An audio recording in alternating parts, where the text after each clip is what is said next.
Welcome to நலம்தானா channel. எல்லோரும் நலம்தானா friends. என்ன பார்க்க போகிறோன்னு பார்த்தீங்கன்னா மஷ்ரூம் புட்டு தான் நம்ம பார்க்க போகிறோம்.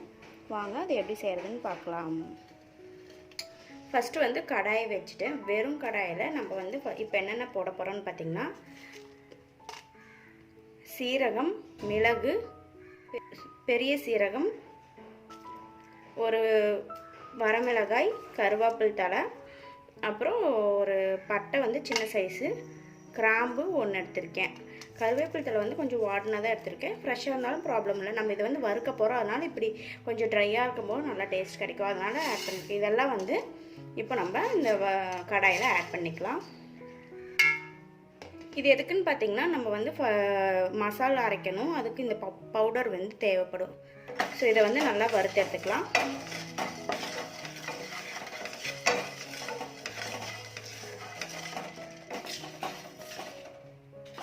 இது இப்போ நல்லா வெடிக்கணும். வெடித்து மணம் வந்ததும் நம்ம எடுத்து மாற்றி வச்சிடலாம். ஆறுனதுக்கப்புறம் அரைச்சிடலாம். ரொம்ப கருகிடவும் கூடாதுங்க. ஸோ இதை எடுத்து நான் ஒரு பிளேட்டில் மாற்றிக்கிறேன்.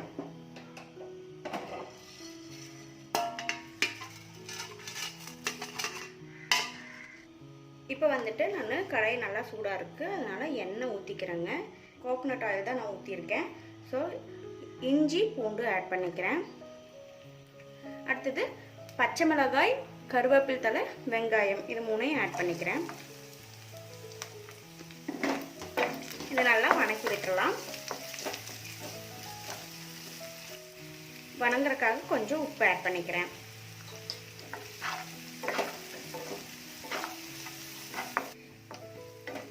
இப்போ வெங்காயம் நல்லா வணங்கி வந்துட்டு இருக்குங்க.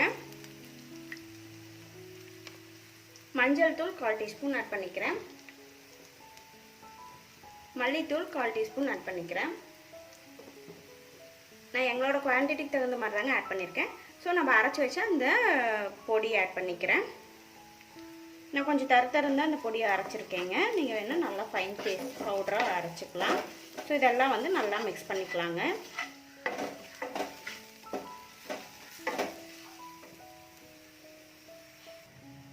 இப்போ நான் குண்டு காளான் எடுத்து வச்சு நான் வெட்டி வச்சுருக்கேங்க. இதை இப்போ நம்ம இதில் ஆட் பண்ணிடலாம். ஸோ இதை எடுத்து இது நல்லா மிக்ஸ் பண்ணிக்கலாம். இது கூட கொஞ்சம் உப்பு ஆட் பண்ணிக்கலாம். ஏன்னா இதில் உப்பு இறங்கணும் இல்லையா, அதனால்.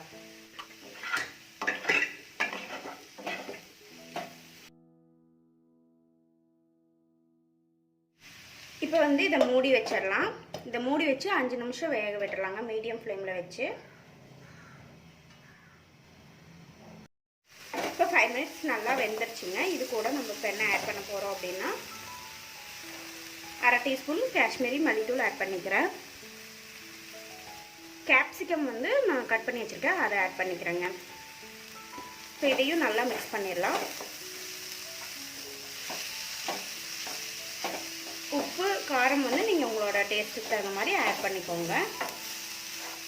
இதையும் நல்லா மிக்ஸ் பண்ணணும். இதுக்கு இப்படி செய்யும்போது புட்டுக்கு சைடிஷ் எதுவுமே தேவைப்படாதுங்க. ஸோ இதையும் ஒரு 2 மினிட்ஸ் மூடி வேக வச்சிடலாம். காளான் மசாலா ரெடி ஆயிடுச்சு. இதை நம்ம தனியாக எடுத்து வச்சிடலாம். அடுத்தது புட்டுக்கு ரெடி பண்ணிடலாங்க. இப்போ நான் புட்டு பொடி இதில் ஆட் பண்ணிக்கிறேன். புட்டு பொடி நீங்கள் எடுத்துக்கலாம், ரெடிமேடாக கடையில் கிடைக்கும். இல்லை அப்படின்னா நீங்கள் பச்சரிசி மாவு நம்ம வீட்டில் செஞ்சு வச்சுருப்போம், அதுவே எடுத்துக்கலாம். உப்பு கொஞ்சம் ஆட் பண்ணிக்கிறேன். ஸோ உப்பு கொஞ்சம் ஆட் பண்ணி கொஞ்சம் கலந்துக்கலாம். இது ஹாட் வாட்டருங்க. ஹாட் வாட்டர் கொஞ்சமாக நான் ஆட் பண்ணிக்கிறேன். நம்ம ஆட் பண்ணால் கொஞ்சம் ஒரு மாதிரி கெட்டி ஆகிடும். ஸோ அதனால் ஹாட் வாட்டர் ஆட் பண்ணி கொஞ்சம் பிணைஞ்சு விட்டுடலாம். ஸோ ரொம்ப கெட்டியாகவும் இருக்கக்கூடாது. ஸோ இந்த மாதிரி பிணைஞ்சு விட்டோம்னாவே போதுங்க. ஸோ அவ்வளோதான், இந்த அளவுக்கு இருந்தாவே போதும். ஸோ எல்லா பக்கமும் நல்லா மிக்ஸ் பண்ணுற மாதிரி பிணைஞ்சு விட்டுடலாம். உங்களுக்கு பார்த்திங்க அப்படின்னா இப்படி கையில் பிடிக்கிற அளவுக்கு வரணும். நான் கொஞ்சம் தான் வாட்டர் ஆட் பண்ணேன். ஸோ இந்த அளவுக்கு வந்திருக்கு. நல்லா இந்த பெரிய கட்டிகளெல்லாம் உடச்சி விட்டுடலாம். அதுவும் இல்லாமல் சுடுதண்ணி ஆட் பண்ணும்போது புட்டு கொஞ்சம் சாஃப்ட்னஸ் கிடைக்குங்க. அதனால தான் தேங்காய் சிறுவர வரைக்கும் இது ஒரு 2 மினிட்ஸ் இருந்தால் போதும். ரொம்ப நேரம் வந்து இருக்க வேண்டியதில்லை. மூடி வச்சிடலாம். ஸோ இந்த மாதிரி பொழு பொழுன்னு வரணுங்க, ரொம்ப கெட்டியாக இருக்கக்கூடாது. இது வந்து மூடி வச்சிடலாம். தேங்காய் சிறுவர டைம் வரைக்கும் இருந்தால் போதுங்க. புட்டு பாத்திரத்தில் தண்ணி வச்சு அடுப்பில் வச்சுருக்கேங்க. மீடியம் ஃப்ளேமில் நம்ம வந்து இப்போ புட்டோட குழலில் நம்ம அந்த புட்டை வந்து போட்டுட்டு வரலாம். இப்போ வந்து நம்ம இந்த புட்டு குழலில் வந்து நம்ம அந்த புட்டு பொடி வந்து போட்டுடலாங்க. ஃபஸ்ட்டு இதுக்குள்ளே வந்து அந்த தட்டம் வச்சுட்டேன். ஃபஸ்ட்டு எடுத்ததும் ஒரு லேயர் வந்து நான் தேங்காய் ஆட் பண்ணிக்கிறேங்க. ஸோ இது வந்து இப்படி ஸ்ப்ரெட் பண்ணி விட்டுடலாங்க. நம்ம ப்ரிப்பேர் பண்ணி வச்சுருந்த புட்டு பொடி வந்து நான் 2 ஸ்பூன் போட்டுக்கிறேன். புட்டு பொடி ஆட் பண்ணிக்கிறேன்.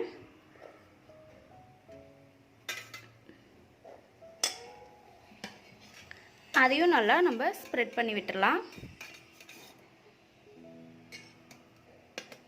அடுத்தது நம்ம ப்ரிப்பேர் பண்ணி வச்சுருந்த மஷ்ரூம் மசால் வந்து ஆட் பண்ணிக்கலாங்க. இது போட்டாலும் அது நல்லா ஸ்ப்ரெட் பண்ணி விடணுங்க உள்ள. அடுத்தது மறுபடியும் புட்டு பொடி ஆட் பண்ணிக்கிறேன்.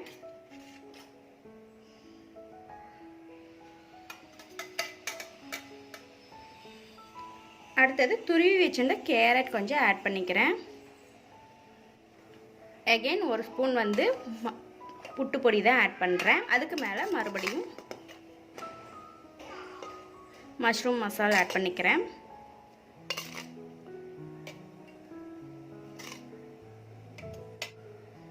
மறுபடியும் அது மேலே ஒரு புட்டு பொடி ஆட் பண்ணிக்கிறேன்.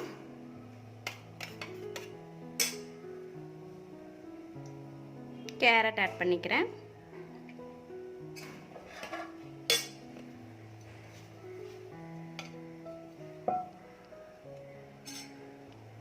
தென் கடைசியாக கொஞ்சம் புட்டு பொடி போட்டுக்கலாம். போட்டு நல்லா ஸ்ப்ரெட் பண்ணிவிட்டேன். மறுபடியும் மஷ்ரூம் போட்டுக்கிறேன். எகைன் இது மேலே தேங்காய் போட்டுக்கிறேன். ஸோ இப்போ வந்து நம்ம வந்து இந்த குழல் வந்து ஃபில் பண்ணியாச்சு. இதை வந்து எடுத்து அடுப்பில் வச்சிடலாம். இப்போ வந்து நம்ம வச்ச தண்ணி கொதிச்சிருச்சுங்க. ஸோ இதை வந்து மூடிடலாம். பாத்திரத்து மேலே இப்படி வச்சிடலாங்க. இப்போ வந்து மீடியம் ஃப்ளேமில் வச்சு நம்மளோட புட்டு வந்து வெந்துக்கிட்டு இருக்குங்க. ஒரு 3 to 5 மினிட்ஸ் வெந்தால் போதும். இப்போ வந்து புட்டு வந்து ரெடி ஆயிடுச்சுங்க. இதை வந்து இப்போ நம்ம எடுத்துடலாம். இந்த வீடியோ உங்களுக்கு பிடிச்சிருந்தா நம்ம சேனலை லைக் பண்ணுங்கள், ஷேர் பண்ணுங்கள், கமெண்ட் பண்ணுங்கள். தேங்க்யூ.